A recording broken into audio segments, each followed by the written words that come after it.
In today's lens shootout, we're going to be comparing these two popular ultra wide angle zoom L series lenses, the Canon RF 14 to 35mm f4 versus the Canon RF 15 to 35mm f2.8. And I'm going to start right now. Now, if you just want to learn more information about one of these lenses, maybe the 15 to 35mm or the 14 to 35mm, make sure to go ahead to the link in the description because I've actually already made an independent, in-depth lens review on both of these lenses. But today, what we're doing is a lens shootout. So if you're undecided, make sure to stick to the end of this video because hopefully you'll work out of these two lenses here, which one is deserving for a spot in your camera bag.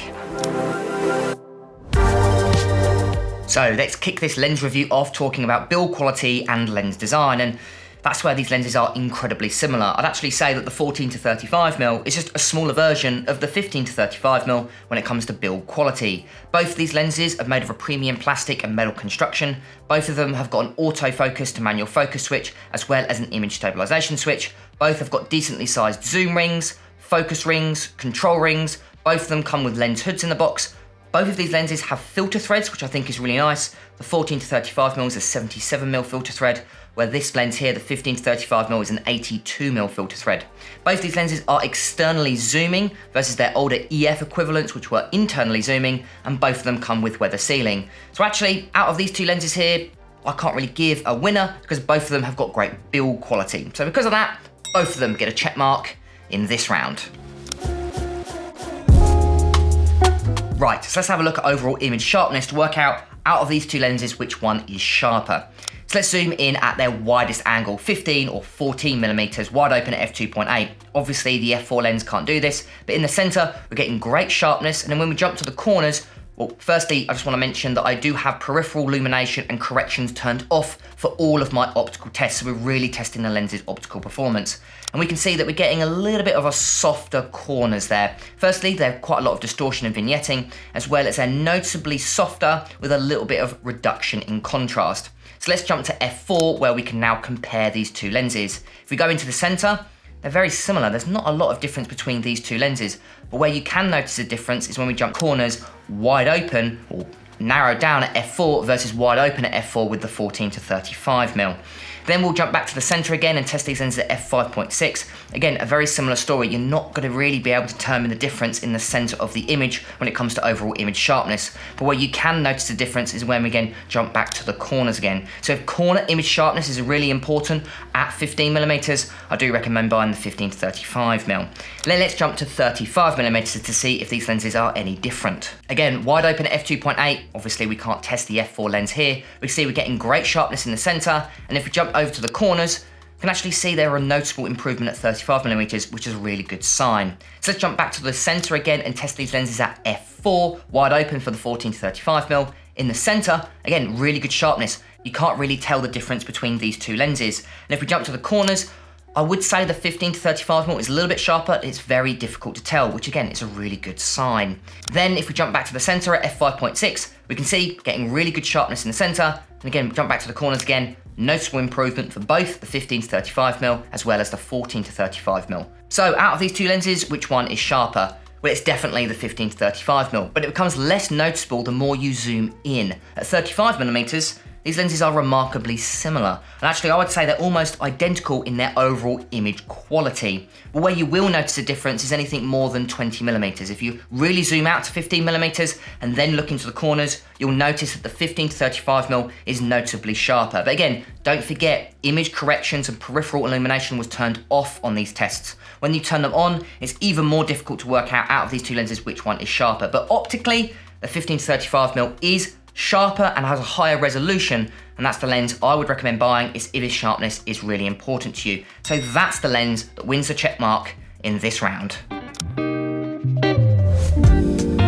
So let's move on to distortion and vignetting. Let's test these lenses at their widest 15 or 14 millimeters, wide open at f2.8. Obviously, we can't test the f4. We can see there's a decent amount of barrel distortion as well as vignetting. Now, if we step these lenses down to f4, where we can really test these two lenses, we can see that there is noticeable more barrel distortion on the 14-35mm at 14 millimeters, and noticeable more vignetting. Now we can push the vignetting to the corners on both of these lenses if we step them down to f5.6, but to be honest with you, they don't get much better than that, even when we step down to f8 or f11. So there's always going to be a little bit of vignetting on both these lenses, doesn't matter what aperture you shoot it at. But out of the two, wide open, I would say that the 15-35mm does have slightly less barrel distortion and slightly less vignetting. So let's test these lenses at 35mm. So again, wide open at f2.8, we obviously can't test the f4. We can see that there's a little bit of pincushion distortion and a little bit of vignetting. Now we can push that vignetting to the corners at f4, where we can now test these lenses, and you can see that there's noticeable more vignetting wide open at f4 on the 14-35mm, but distortion is very similar. Then we can push the vignetting right to the corners at f5.6, and it pretty much completely disappears at f8.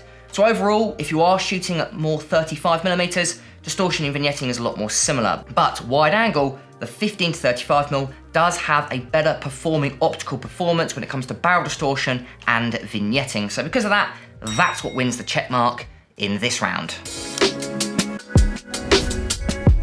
Right, so let's move to its macro ability. And that's where these lenses are a little bit different.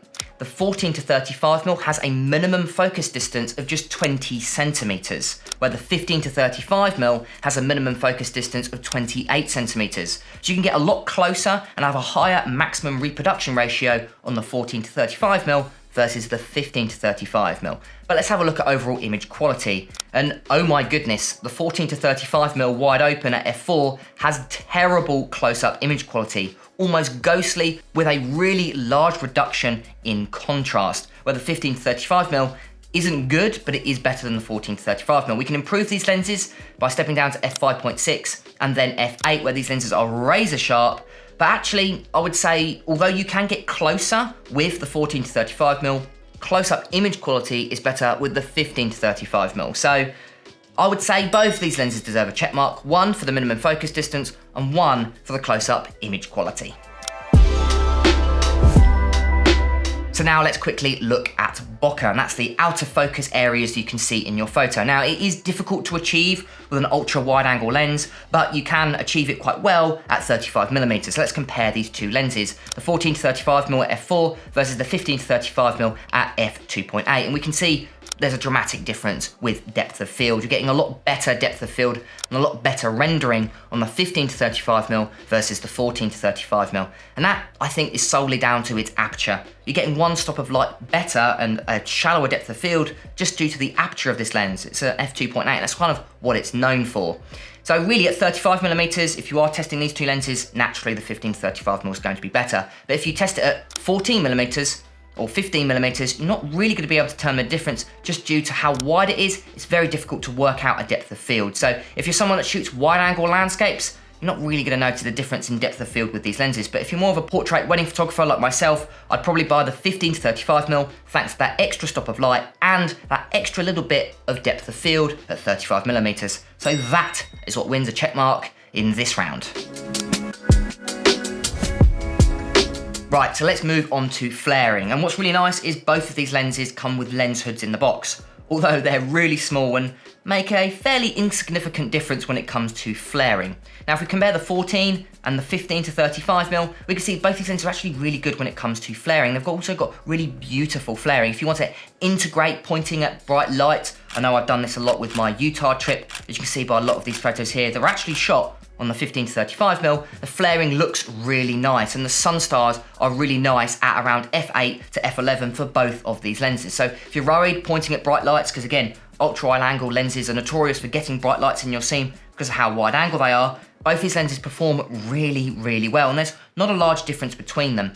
I would actually say the stun stars look a little bit better on the 14-35mm, but that's definitely more of personal preference. So if you're worried about flaring, you don't have to worry with these two lenses, although the lens hoods are pretty pointless. So because of that, both these lenses deserve a check mark in this round. Right, so let's move on to the overall size and weight, and this is an easy one. Obviously, the 14 to 35mm is going to be smaller and lighter, but by how much? The 14 to 35mm f4 only comes in at 540 grams, where the 15 to 35mm comes in at 840 grams, and that's just down to it being a larger lens. It has a wider aperture of f2.8 versus f4. So if you're a landscape photographer and size and weight is a really big factor when choosing a lens, then I would say the 14 to 35mm is definitely going to be better. But if you're someone like myself and don't really carry these lenses very far, maybe you're a wedding photographer, size and weight isn't a major issue, then the 15 to 35mm, because of that aperture, is going to help out in more lower lit situations. But for size and weight, the 14 to 35mm hands down wins because it's smaller and lighter. So because of that, that's what wins a check mark in this round. Right, so let's move on to autofocus performance, and both of these lenses have some of the best autofocus performance I've seen from any lenses. The 14 to 35mm's got really fast, almost instantaneous autofocus, and it's really reliable. I was using these both on the Canon EOS R5, so it may differ depending on which camera you use, but actually both these lenses have got incredible autofocus performance, and it doesn't matter what you do, if you're in low light, if you're in challenging lighting conditions, if you're using flash or just in bright daylight, both of these lenses are going to have amazing autofocus in both photography and video. Really reliable and incredibly fast, to the point where it's almost instantaneous when you press the shutter button. Really impressive. So because of that, both of these lenses deserve a check mark in this round. So let's move on to image stabilization. And what's really nice, both of these lenses have image stabilization. Previously, if you bought the EF version, you'd have to choose between f4 with IS or f2.8 without IS. But thanks to it, RF being a slightly larger mount, we can now have a 2.8 with image stabilization, which is great. Now both these lenses have got really good image stabilization. Both have 5 stops built into the optical performance of the lens, but if you couple it with the R5, R3, or any camera with in-body image stabilization or IBIS, you're actually getting up to 7 stops of active stabilization, which is great for photography and great for video. So if you're somewhat of a hybrid shooter and maybe shoots a lot of handheld, both these lenses have got great image stabilization performance.